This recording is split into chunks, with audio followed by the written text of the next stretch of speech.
Hola, buenos días, buenas noches o buenas tardes, depende de qué hora se encuentren viendo este video. Ah, Nos presento, somos el equipo 7 y los integrantes somos Alonso Salazar Said Gael, Hernández de Con Alberto, Ceseña Bubuca Silver Eduardo, Soriano León Yael, Vázquez Castro eh, Miguel Ángel, García Botello Diego Antonio. Nosotros elegimos el tema de los movimientos sociales de oposición y resistencia al sistema colonial novohispano. Ah, Empezaría yo, que mi tema es la inconfidencia de la Nueva España. Comúnmente se piensa que la resistencia indígena al español se limitó al proceso de la conquista que culminó en la segunda mitad del siglo XVI. Sin embargo, la resistencia al europeo fue una constante de largo periodo colonial. El rechazo se manifestó de diversas maneras, abarcando desde la simple resistencia pasiva e incorporada al quehacer diario, hasta la rebelión armada y generalizada. Estallidos locales y motines de variada intensidad conmovían de tanto en tanto a todas las provincias de la América colonial. Por último, es importante las regiones alejadas de grandes núcleos urbanos. La guerra permanente caracterizó las relaciones hispano-indígenas. Las sublevaciones del siglo XVI se deben comprender en el contexto del proceso de conquista. Por citar un ejemplo, en la guerra de Arauco en el Reino de Chile, las crueldades eran pan de cada día, ya que a partir de la segunda mitad del siglo XVI, la excesiva intransigencia de los misioneros católicos respecto a las costumbres y creencias nativas desencadenó diversos movimientos locales que combinaban la violencia con rasgos milenaristas. Generalmente, estas rebeliones fueron estimuladas por hechiceros que anunciaban la llegada de nuevos tiempos. Un ejemplo de esta situación es llamada la Guerra de Mixtón en el norte de México, entre 1541 y 1542. Allí las tribus cascanes se levantaron en la región de Tatenango y Suchipila, quemando iglesias, cruces, matando misioneros, castigando severamente a los indígenas que persistían con la fe católica. Quizás el más conocido fue el del Taquiongo, que fue en las últimas décadas del siglo XVI. Este movimiento preconizó el enfrentamiento de los dioses indígenas con el dios cristiano, donde el triunfo pertenecía a los primeros. El sincretismo religioso de nuestros días deriva precisamente de esta reacción, que permitió al indígena mantener parte de sus creencias bajo la forma del culto cristiano. Si bien a lo largo del siglo XVII la religión católica fue paulatinamente asimilada en las zonas urbanas dominadas por los españoles. En las fronteras del imperio colonial, la resistencia indígena fue un fenómeno permanente, dejando al lado peculiaridades de índole netamente local. Se aprecian características más o menos similares que son apropiadas a la resistencia fronteriza. En primer lugar, habría que señalar la difícil geografía de estas áreas de disputa, cuyo perfecto conocimiento por parte de los indígenas causó más de un dolor de cabeza a los españoles.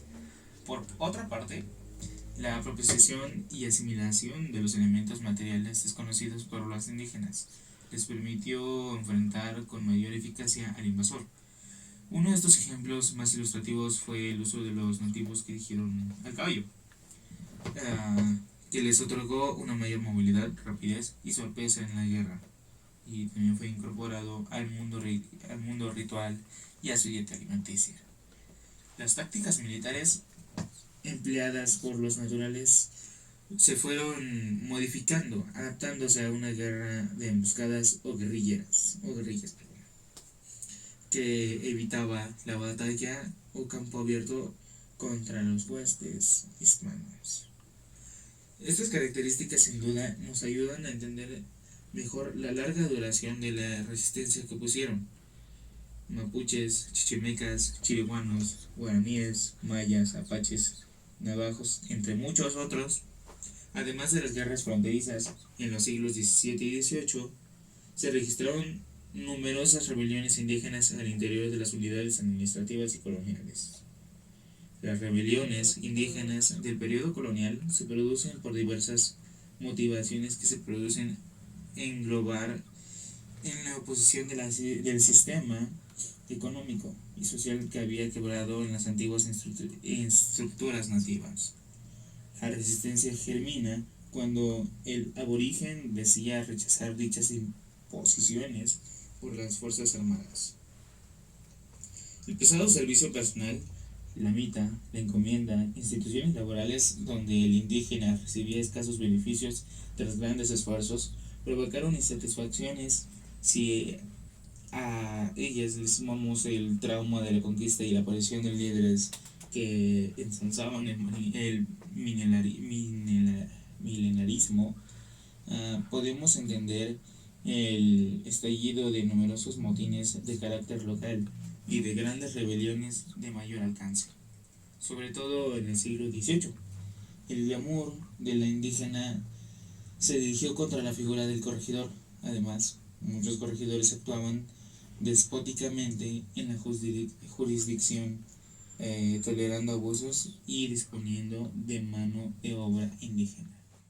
La conquista española buscaba eliminar el sistema político local para que los españoles pudieran imponer la estructura económica, política, social, religiosa y administrativa que estaba o que había en España.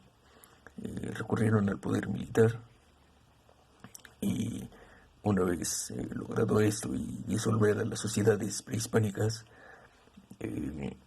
empezó el repartimiento de las personas indígenas a los conquistadores y para que éstas trabajaran sus tierras y les habían sido otorgadas por la corona española por agradecimiento o recompensa por haber expandido el territorio español.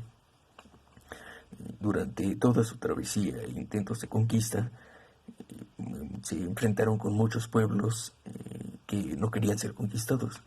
Muchos territorios y muchos pueblos, aún personas nativas, siguieron practicando sus antiguas creencias, religiones, cultura,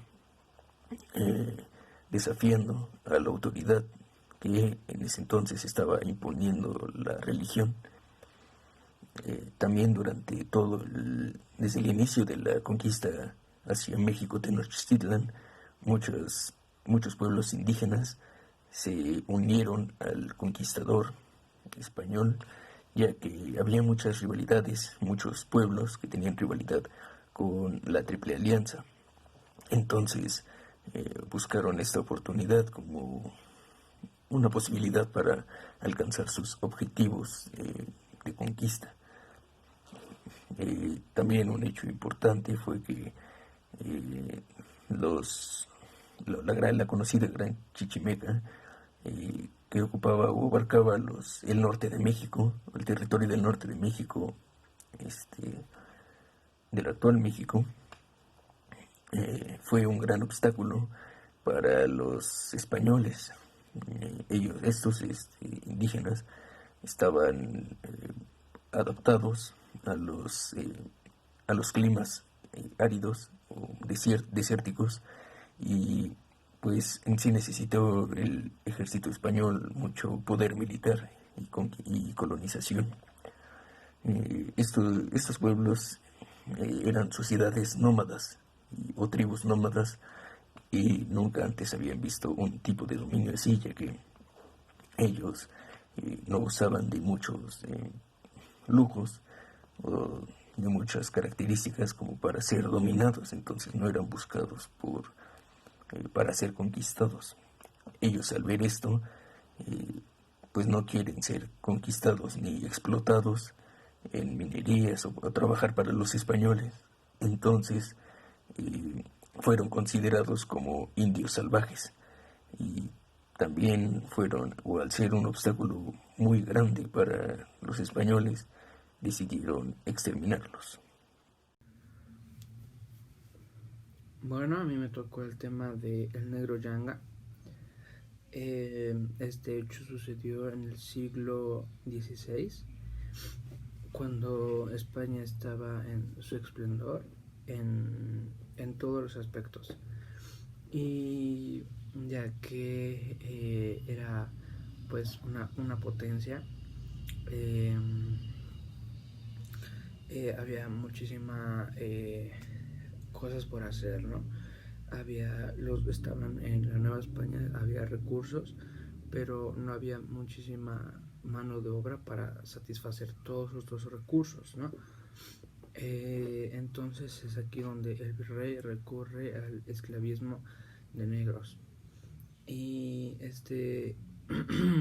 el personaje que me tocó hablar a mí de este tema es precisamente habla sobre este tema y del esclavismo y la libertad.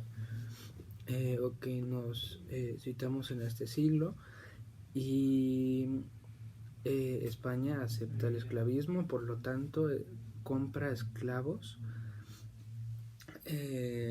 africanos negros que son exportados por empresas extranjeras europeas, y estos africanos son traídos en barcos, en embarcaciones muy grandes, y atraídos en este caso a la Nueva España. Muchas veces de estos barcos, sino es que la mayoría, las embarcaciones estaban llenas de personas negras que fueron alejadas de sus familias, de sus costumbres, tradiciones, de su territorio, de esa comunidad que ellos tenían. Fueron alejados para ser convertidos en esclavos, lo que es pues algo triste, porque ser esclavo no es solo el término, implica todo. El ser esclavo te quita tu propia esencia de ser humano, porque ya tu vida no te pertenece, sino le pertenece a esa persona que compró tu vida. Entonces estas personas vivían en esa situación de migración, donde ni siquiera los trataban como seres humanos, como cosas, animales, objetos que no tienen un valor como las demás personas. Entonces estas embarcaciones traían estas personas que eran traídas de África, y muchas veces estas personas ni llegaban al fin del trayecto, al lugar donde el barco era destinado. Muchas de estas personas morían en el trayecto, ya sea porque las condiciones de salud en los barcos no era la mejor, no había control en esos barcos, y al ver mucha gente pues también se exigía, y había muchas enfermedades. Entonces esas gentes morían por enfermedades, por hambre, por maltrato, ya sea porque los golpearon o no sé, a lo mejor quisieron levantar su voz y fueron negados. Y pues la mayoría de esta gente muchas veces ni llegaba, y los que lograban llegar vivos pues no les esperaba algo mejor, no les esperaba, vuelvo a repetir, una vida difícil, una vida de esclavitud, ¿no? Donde ellos no tenían libertad. Pero en este personaje que vamos a ver hoy, es aquí donde entra el cambio, un gran cambio hay. Este personaje se llama Yanga. Se piensa que Yanga fue traído de África, de la región de Bangó, y se piensa que pues era él una persona importante, un príncipe, mencionan algunos historiadores que piensan que fue. Lo tal pues no es de lo 100% seguro, pero lo quise mencionar. Eh, pues vamos, este personaje fue traído a Nueva España y él no aceptó esto, no aceptó que pues lo esclavizaran, que le quitaran esa libertad que él ya tenía. Entonces él se escapó. Y a estas personas, a estos esclavos que se escapaban, estos eran, se les conocía como los cimarrones. Y Yanga específicamente se encontraba en la región de Veracruz.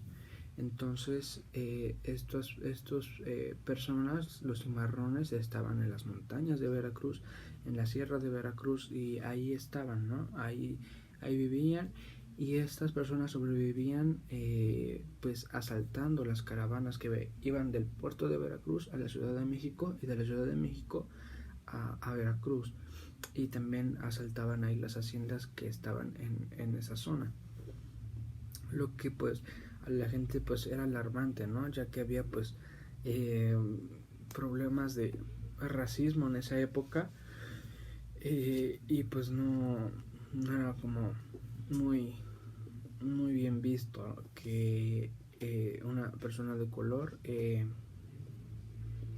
pues robando, ¿no? Se les hacía por pasar por animales, por salvajes, ¿no? Lo tal pues no es cierto. Y este acontecimiento de que los cimarrones asaltaban las caravanas, las haciendas, llegó a oídos del virrey, y el virrey pues en acción decidió